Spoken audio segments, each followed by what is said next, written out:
Assalamualaikum warahmatullahi wabarakatuh. Waalaikumsalam warahmatullahi wabarakatuh. Selamat datang teman-teman di podcast Banten Corner.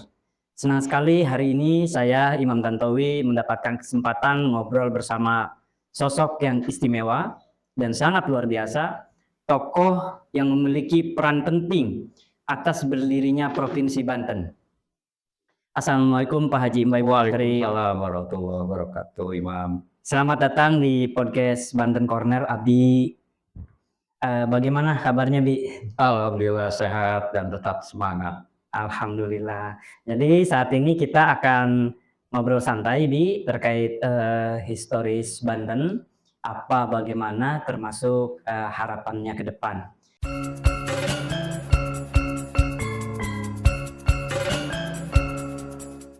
Pertama begini, Bi, kalau kita mundur ke masa-masa sebelum Banten berdiri, itu kita penasaran nih sebenarnya apa sih kira-kira latar belakangnya kenapa para tokoh Banten itu mau memisahkan diri dari Jawa Barat begitu, Bi? Kan jadi kayaknya repot lah kalau pisah itu. Kira-kira gimana tuh, Bi?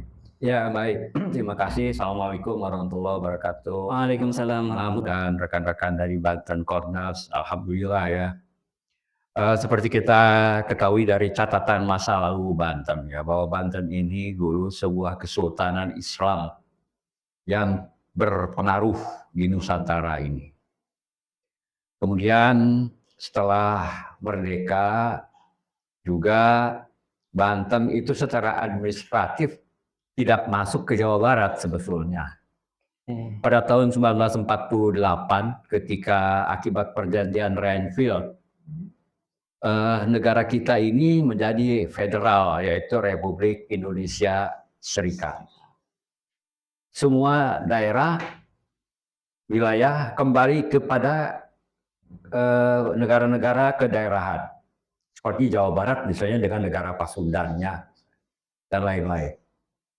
Tapi Banten ketika itu tetap Republik Indonesia. Hanya 3 wilayah yang tetap Republik Indonesia, yaitu Aceh, Banten, dan Jogja. Oleh karena itu dulu para kesepuhan terus memperjuangkan agar Banten ini jadi provinsi sejak tahun 50-an. Terbentuklah panitia pembentukan Provinsi Banten yang diketuai oleh Pak Profesor Dr. Insinyur Haji Tubagus Bakhtiar Rifai. Itu tahun 50-an. Nah, pada tahun 65 pecah G30 SPKI terhenti karena saat itu para pejuang pembentukan Provinsi Banten itu dituduh PKI. Sehingga sepilah upaya untuk pembentukan Provinsi Banten. Oleh karena itu, secara diam-diam tetap di bawah bergerak. Dan pada tahun 98, saya mendapatkan tugas untuk mengamankan sidang istimewa MPR.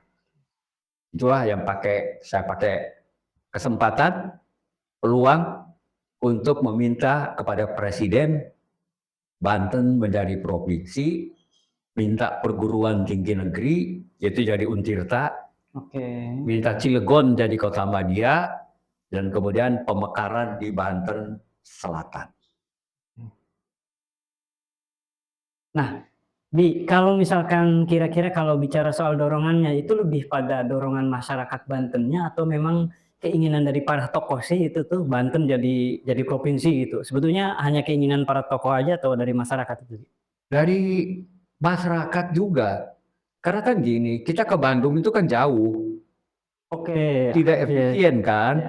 Misalnya untuk pengurusan administrasi kepemerintahan, perizinan, apa segala macam, itu harus ke Bandung. Dulu belum ada jalan tol kan. Kalau sekarang ada usaha dan segala macam. Nah, tidak efisien. Kemudian seperti misalnya dari daerah selatan, dari Bayah misalnya, yang punya urusan untuk misalnya guru minta kenaikan pangkat, misalnya harus ke Bandung. Ongkosnya berapa, bekalnya berapa, nginepnya berapa, oleh-olehinnya berapa. Iya, iya, iya. Gitu ya. Ya. Jadi dari bawah juga masyarakat ketika itu memang menginginkan agar kita punya pemerintahan provinsi sendiri untuk apa? Mendekatkan pelayanan pemerintah kepada masyarakat. Nah, kalau bicara potensi, waktu awal itu sudah ada wacana bicara soal potensi Banten atau apa? Bukan hanya soal tadi ya, mendekatkan pada wilayah pelayanan misalnya. Potensinya sudah ada pembicaraan ke sana waktu itu, Bi?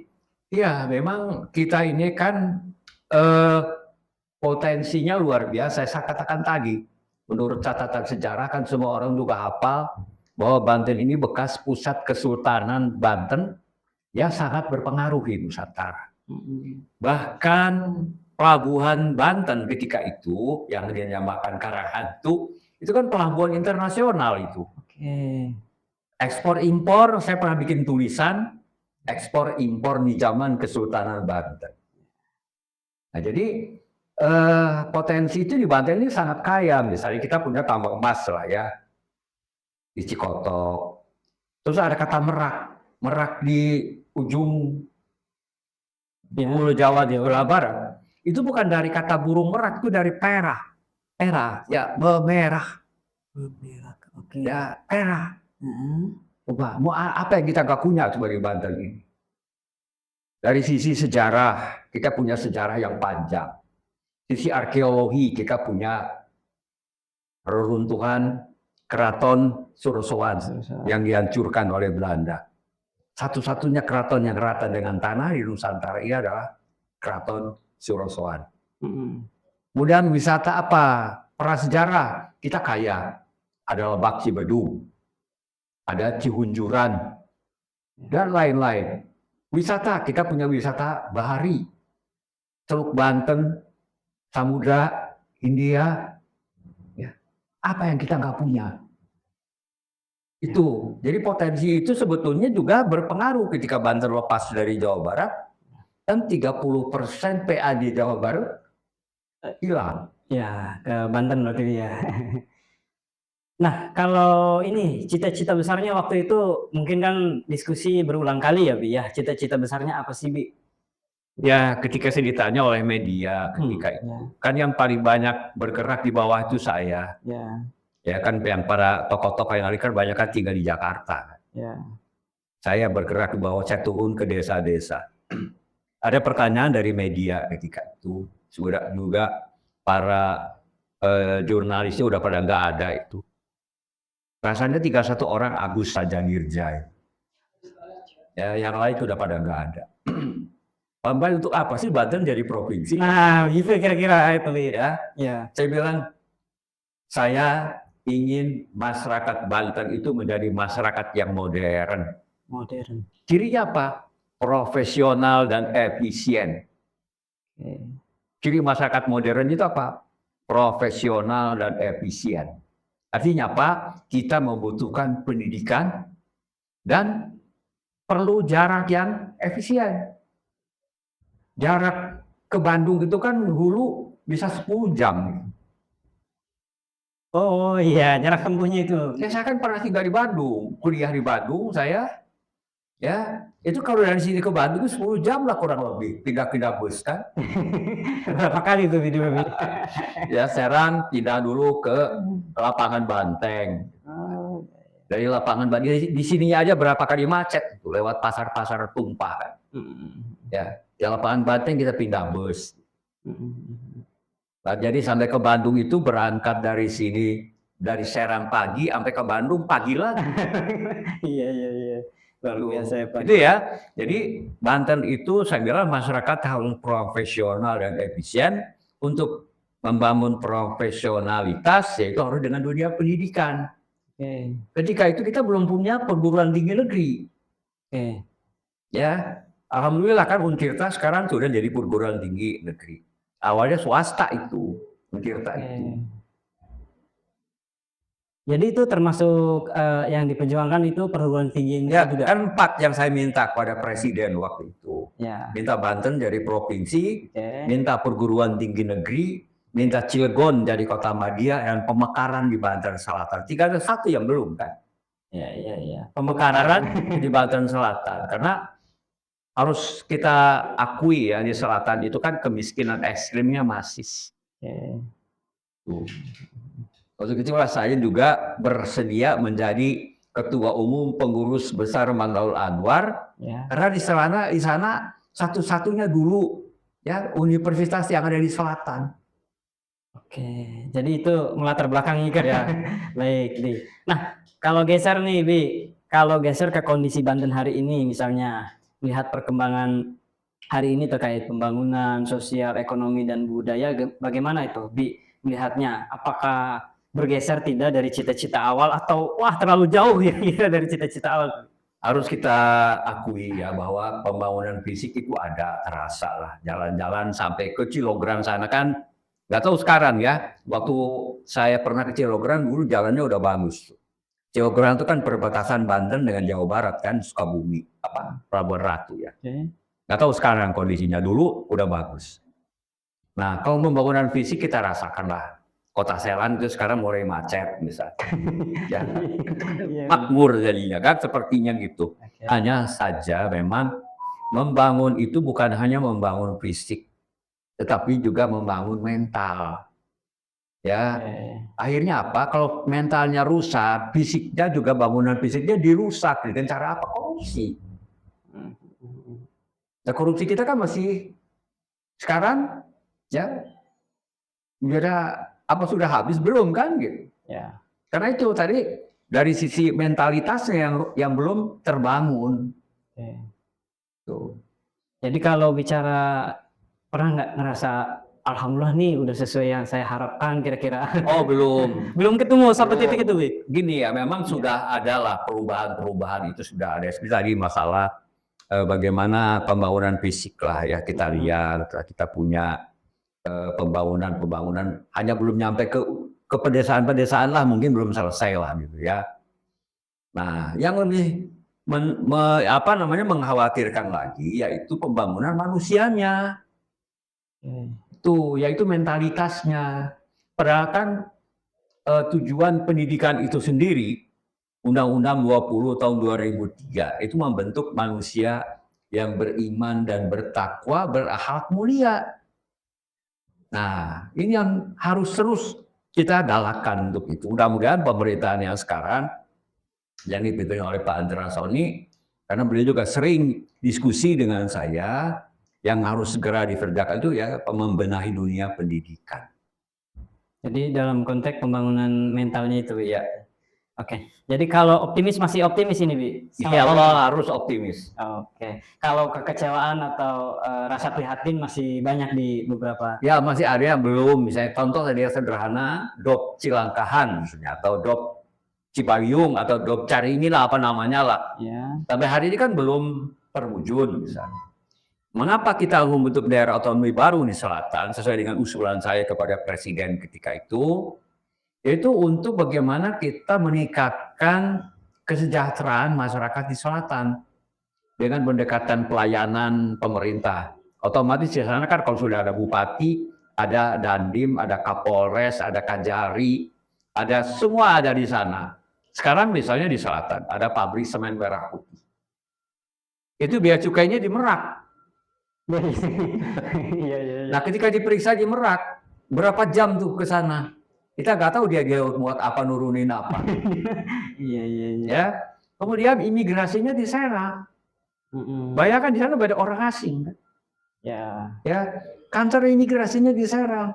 Ya. Nah, itu yang kita harapkan, mengapa harus ada daerah otonomi baru di selatan.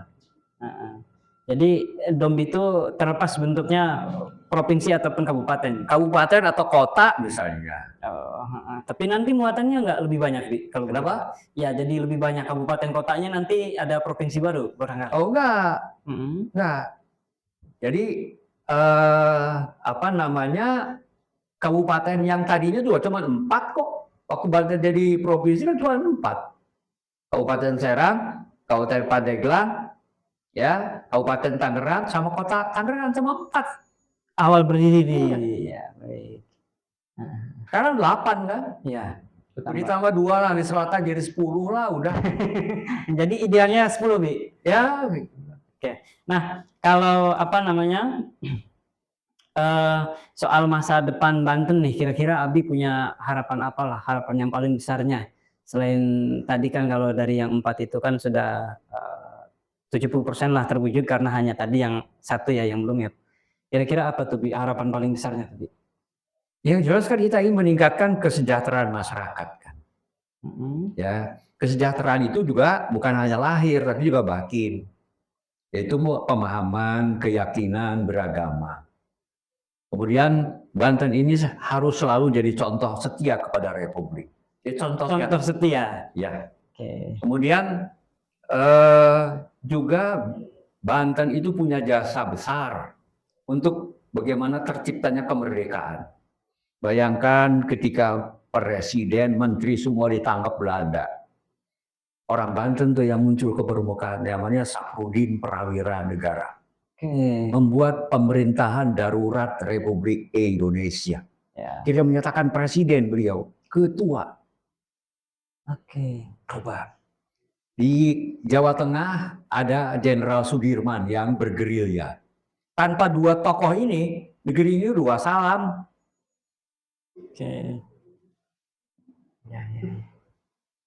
Jadi patutnya pemerintah apa namanya Republik Indonesia juga harus melihat ke sana. Nah, gitu. Termasuk tadi berarti mendorong juga untuk DOP itu. DOP itu untuk meningkatkan kesejahteraan di selatan bagaimana caranya? Misalnya oke lah investor masuk ke sana, tapi kan perizinannya kan jauh di sini. Tuh. Kalau di selatan ada pemerintahan kan otomatis perizinannya cukup di sana.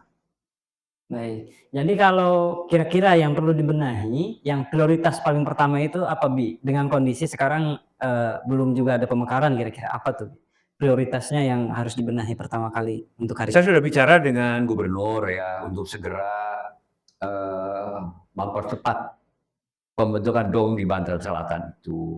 Kan itu urusannya urusan pemerintah kan. Pemerintah dalam hal ini juga mungkin dengan undang-undang oleh DPR RI untuk pembentukan DOP itu kan dulu ada moratorium itu. Nah sekarang kenapa kita tidak bisa juga segera untuk membentuk DOP itu? Karena bagaimanapun kita lihat saudara kita di selatan itu, sebagai Anda, sebagai orang selatan kan bagaimana itu? Yang rame cuma di Panimbang doang. Kesananya dari Tanjung Lesung ke sana kan udah kayak apa itu? Ya, gitu. Tuh. Padahal di sana lautnya itu luar biasa, hasil lautnya. Tuh, jadi cita-cita yang paling ideal adalah bagaimana meningkatkan kesejahteraan masyarakat Banten itu baik lahir maupun batin. Nah, dalam konteks batin itu gimana maksudnya tuh, Bi? Dari batin itu kan timbulnya dari beragama. Ya, sebab agama itu mengajarkan apa? Ketenangan, ketentraman. Tuh, orang yang beragamanya baik dia akan tenang, tidak akan meresahkan.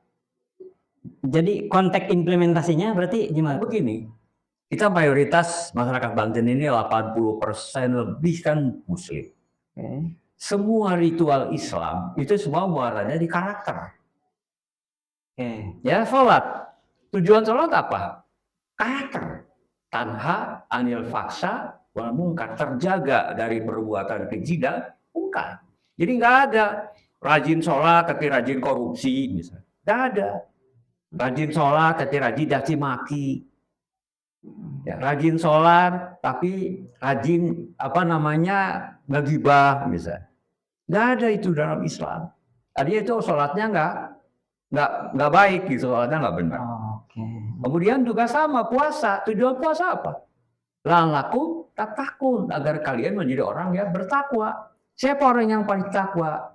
Sabda Rasulullah, ahsanuhum khuluqan, yang terbaik akhlaknya.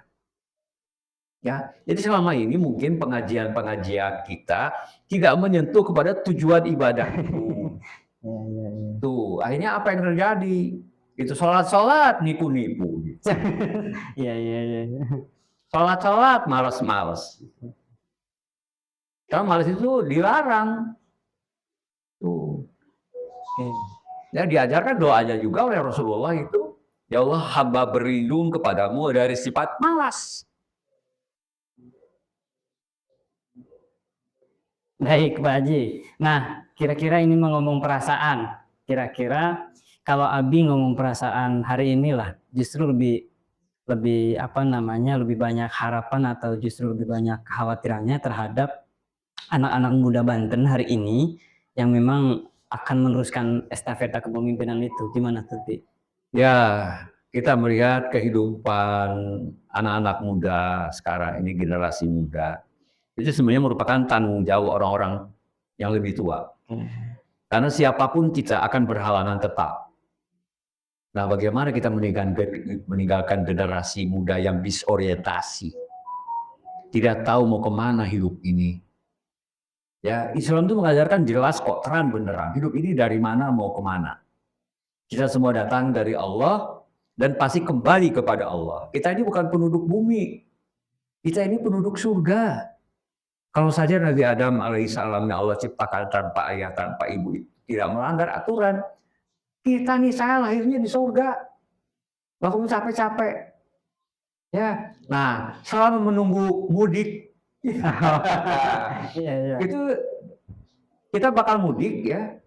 Itu selama menunggu ngapain? Ibadah. Ibadah itu bukan hanya sholat, puasa, zakat saja, tapi apa? Bekerja, mencari nafkah yang halal, itu juga ibadah. Tuh, ya. Jadi nanti kita mudik punya bekal yang banyak. Ya. Jangan dirusak bekal itu dengan perbuatan maksiat. Nah ini, anak-anak muda ini, saya katakan tadi, kebanyakan disorientasi, nggak tahu dia mau kemana gitu hidup ini. Padahal tiap detik kita melangkah kemana? Ke kuburan kan? Ya, yang tinggal di kuburan yang kita tinggalkan apa? Hanya casing doang itu. Ya, yang jadi makanan cacing belatung itu casing doang. Ruhnya kembali ke sana. Hanya tempat kembalinya cuma dua, nggak ada pilihan ketiga. Kalau nggak masuk surga ya ke neraka. Abadi di sana. Itu yang harus kita jelaskan kepada anak-anak muda. Terus selama kita di dunia ini menunggu mudik itu, apa yang kita lakukan? Karakter. Ya, dengan karakter yang baik itu akan memudahkan segala urusan. Contoh karakter yang baik apa? Disiplin. Ya, saya ini kan selalu hadir on time. Karena saya disiplin. Ya. Saya di mana-mana begitu. Kalau diundang jam 2, sebelum jam 2 saya datang. Jadi sudah terencana betul. Jam sekian di sini, jam sekian di sini, jam sekian di sini. Daily itu, Bi. Ya, daily setiap hari. Makanya saya dikenal kan, awas pagi bayi on time gitu. Ya. Itu dari pas zaman muda itu, Bi. Iya. Kalau ketemu saya orang pagi-pagi gitu, kalau Pak Mbak mah. Itu. Kalau udah lewat jam 8 udah nggak ada di rumah kan. Nah, Bi, balik lagi lah. Ini konteks apa namanya, konteks historis lah. Dulu berjuang sama siapa aja, kalau memang ada organisasi-organisasi apa aja kira-kira dulu. Ya, saya dulu di SMP itu aktif di PII, di Pelajar Islam Indonesia. Kemudian ketika pecah G30S, saya aktif di KAPI, Satuan Aksi Pemuda Pelajar Indonesia. Ya, kemudian setelah saya lulus SMA, saya tidak jadi pegawai, kalau saya malah jadi pengusaha. Pengusaha? Iya, makanya ketika pengumuman di sekolah, ya, kalian mau kemana? Mau jadi insinyur, ITB gitu kan? Mau jadi dokter Andes ke Unpad gitu kan? Mau jadi dokter, mau jadi akuntan apa sekarang? Bayi mau kemana? Saya mau menggaji insinyur. Sejak awal berarti itu. Oke. Saya mau menggaji dokter Andes. Terus apa? Ya jadi pengusaha lah. Ya makanya saya nggak pernah jadi karyawan. Sejak awal. Oke. Ya, jadi dalam pikiran saya harus jadi pengusaha. Rasulullah itu pengusaha loh. Kita nggak punya umat Muhammad tapi nggak bisa usahakan, ironis. Jadi pengusaha modalnya gampang, cuma dua. Apa tuh? Kepercayaan dan kemauan. Jadi pegawai berpanjang gitu kan. Ya, Rasulullah bersabda 9 dari 10 pintu rezeki itu ada di dunia usaha. Ini yang satu pintu diperebutkan ngantri di sini. Iya, iya, iya. Cuma dua itu tadi ya. Dua-duanya kan karakter itu. Baik. Kemauan dan kepercayaan. Jaga kepercayaan. Ketika kita berbisnis, berkongsi ya dengan siapapun, orang yang kongsi dengan kita tenang dia mah nggak pernah curang. Tuh. Itu yang mendatangkan apa modal nawar ini pakai. Ya saya berhenti dari pengusaha tahun 2008 nggak punya utang. Ya. Karena orang pada bingung, pada kena penyakit pinjol. Apaan? Ya hari ini begitu banyak. Nah dia, tuh ya. Jadi kembali ke karakter kan. Tujuan pendidikan pun karakter. Tujuan ibadah kita, sholat, puasa, zakat tadi, semuanya karakter. Jadi kalau kita mau manfaatnya beragama ya karakter. Jaga kepercayaan. Rasulullah itu al-amin, trust. Nah sekarang ini masalahnya umat Islam dia tadi kudis, kurang disiplin. Kudis. Kurang rapi gitu. Itu bukan hanya umat Islam kali, sama masyarakat Banten juga begitu kali. Ya pada umumnya kan di Banten kan begitu. Baik. Makanya kenapa di Banten ini misalnya dari sisi zona merah kredit bank itu Banten. Zona merah kredit. Nah, mungkin untuk obrolan kita kali ini disudahi, tapi kita butuh closing statement, penutup untuk khususnya ini generasi penerus. Baik, terima kasih anak-anak muda ya. Kalian adalah merupakan ahli waris yang sah untuk terus mengabdi menjadi pemimpin di negeri ini. Insya Allah di antara kalian akan banyak yang akan jadi pemimpin. Ya, untuk menjadi pemimpin itu butuh karakter. Dan semua ibadah kita umat Islam itu semua muaranya karakter. Jaga itu baik-baik. Karakter itu terbentuk dari apa? Dari kebiasaan. Kebiasaan itu terbentuk dari latihan. Ya, jadi karena terlatih bangun subuh, udah biasa aja. Ya, kemudian jadi kebiasaan, jadi habit kan. Nah, habit itu ya jadi karakter. Jadi kita nggak ada rasa berat, nggak ada gitu. Ya biasa aja. Nah itu ya, jadi pesan saya kepada anak-anak muda itu jangan sampai disorientasi bahwa kita ini hidup ini berjalan setiap detik menuju kuburan. Ya, dan itu perlu persiapan. Mati itu tidak perlu ditakuti, tapi dipersiapkan. Karena mati itu bukan akhir kehidupan, itu awal kehidupan sebenarnya. Itu ya.